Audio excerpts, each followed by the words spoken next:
What's going on, guys? We are taking a look at the question and answers from the Nightingale Discord server. So hopefully you guys get the questions that you had answered. We're going to go over these questions and give our opinions on some of them if we have any. So let's jump into this right now, starting with the building section. When it comes to attacks on our estate, what kind of warning ahead of the attack will we have so we can avoid being in a different realm when it starts? Or is this part of the survival risk we have to balance with our defenses?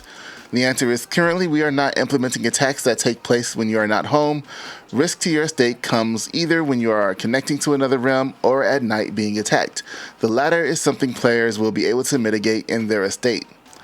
Next question is, will there be upgradable structure and traps for base defending? You'll definitely be able to upgrade your structures. We're looking at physical traps, but to be determined whether they'll be available at the start of early access. I would like to see some physical traps, something like some bear traps or something like that you can put down, or some of those punji sticks, those spikes that you have forward off of your thing. Those would be kind of cool. Maybe some pits you can make.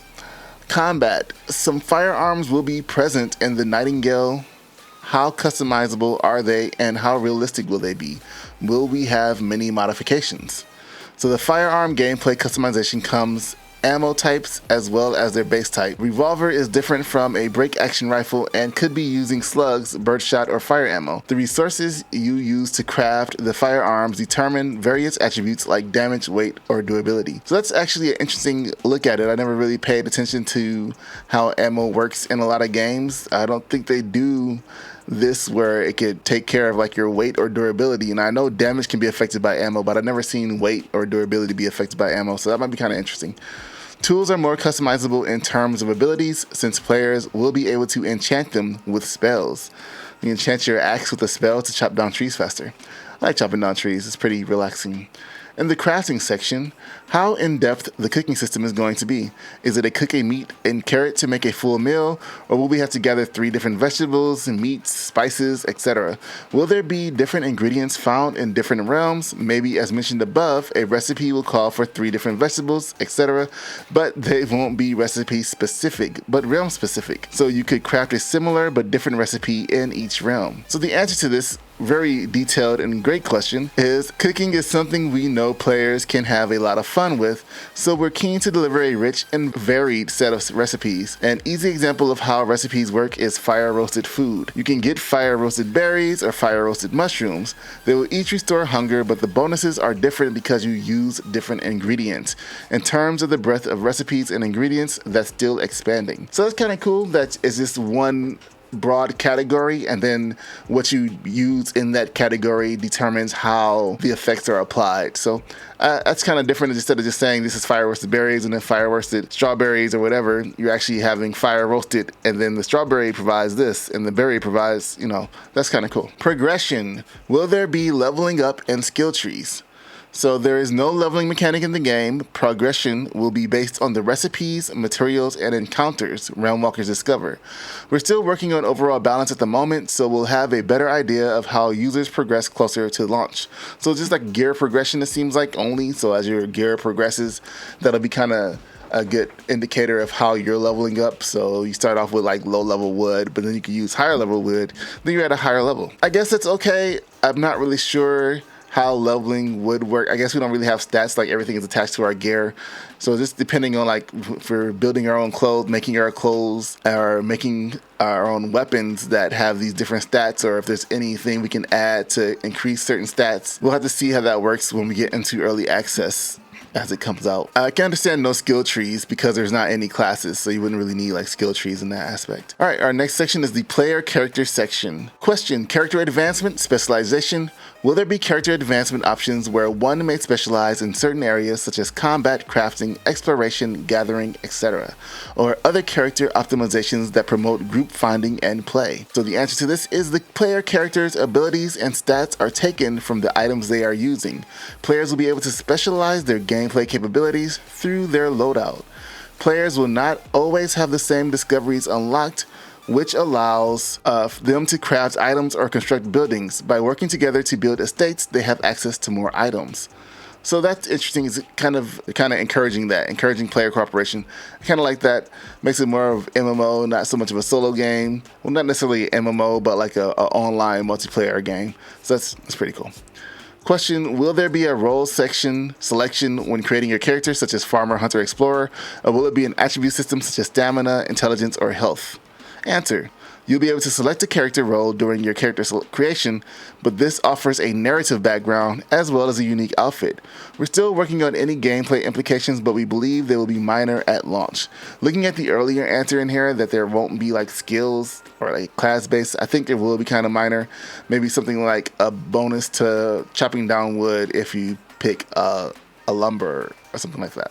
Or a farmer, you have a bonus at growing something. That's not the same as having skill trees because you're a healer and you need to, level up and put points in special healing abilities. So that would make a lot of sense.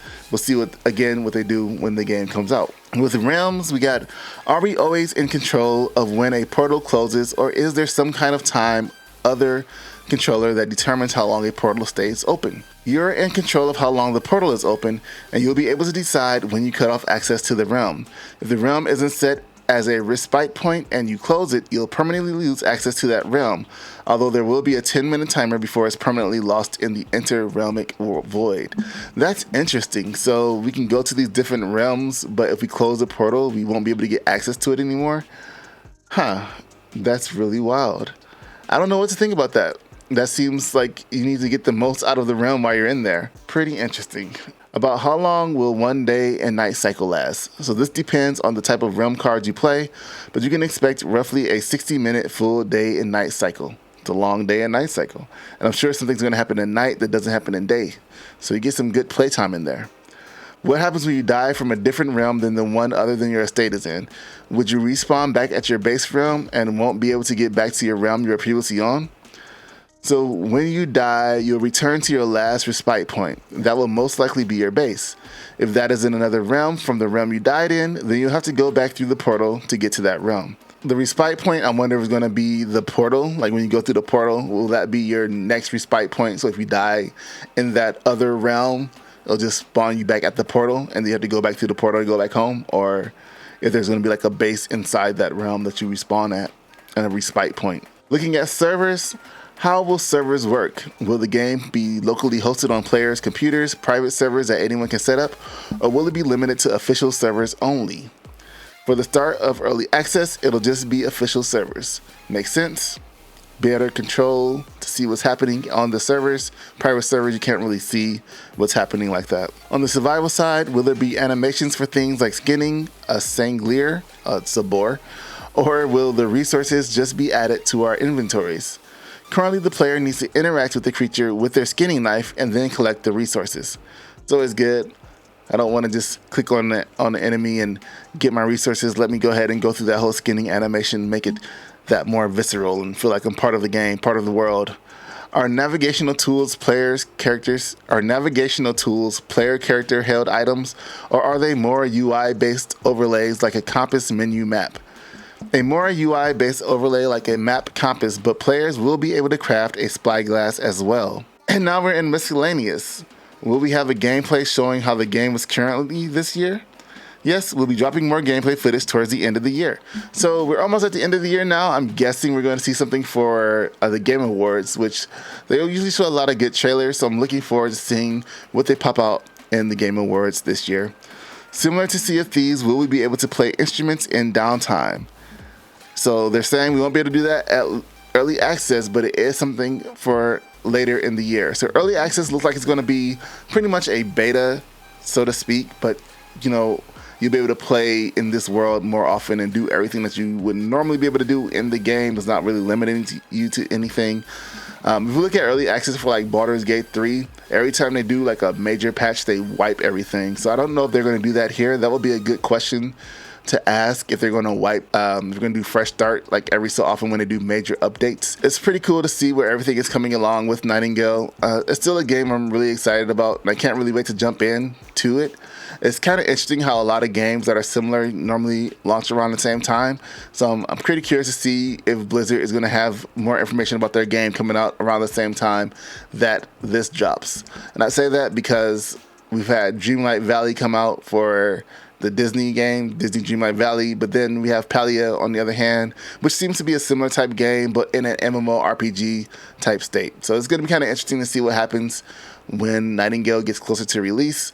on its early access point, but it so far is sounding really good. So far there's a lot of mystery and cool things to be able to explore, and it's something that I love doing. I love exploring the world and going on these adventures. So I'm really excited to jump into Nightingale when it comes out. So what kind of questions would you have? I suggest you ask those on the Discord for the dev team to answer them for you. Maybe they'll be able to have an answer, or maybe somebody already answered it, but I'll have the link to that in the description. Thanks for watching this. Make sure you hit the subscribe button and like the video, and I'll see you guys in the next one. Peace.